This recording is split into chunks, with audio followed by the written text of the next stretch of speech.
Hi everyone. Today I am going to discuss with you about the important questions and statements which are necessary when doing an occupation. සුබ දවසක් ඔයාලා හැමෝටම. අද මම ඔයාලත් එක්ක කතා කරන්න යන්නේ අපි රැකියාවක් කරනකොට ඉතාම වැදගත් වෙන ඉංග්‍රීසි වාක්‍ය සහ ප්‍රශ්න කිහිපයක්. ඉංග්‍රීසියෙන් කාගේ හරි රැකියාව ගැන අහන්න පුළුවන් what is your job? නැත්නම් what is your occupation? එහෙමත් නැත්නම් what do you do for living? අනිත් කෙනාට උත්තර දෙන්න පුළුවන් I am a teacher. මම ගුරුවරයෙක්. I am unemployed. මම රැකියා විරහිතයෙක්. I am looking for work. මම රැකියාවක් සොයමින් ඉන්නේ. I run my own business. මම මගේම ව්‍යාපාරයක් කරනවා.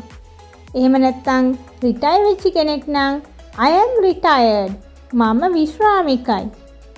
ඉදිරියේදී කරන්න බලාපොරොත්තු වෙන රැකියාවක් ගැන කියන්න පුළුවන් My ambition is to be a doctor. මගේ අභිලාෂය වෛද්‍යවරයෙක් වීමයි. රැකියාව කරන ස්ථානය පිළිබඳව අහන්න පුළුවන් Where do you work? ඔබ කොහේද රැකියාව කරන්නේ?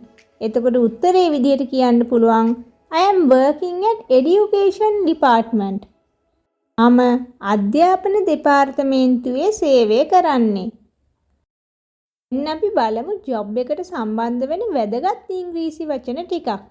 pension විශ්‍රාම වැටුප, pay raise increment වැටුප් වැඩිවීම, employment රැකියාව, promotion උසස් වීම, resign ඉල්ලා අස්වීම, gratuity පාරිතෝෂිතය, overtime අතිකාල, shift වැඩමුරය, benefits ප්‍රතිලාභ, recruit බඳවා ගැනීම, allowance දීවනාව, demotion තනතුරෙන් පහත හෙලීම, work remotely නිවසේ සිට වැඩ කිරීම, boss ප්‍රධානියා, laid off සේවයෙන් ඉවත් කිරීම, supervisor අධීක්ෂක, terminate සේවය අවසන් කිරීම, employee සේවකයා, fire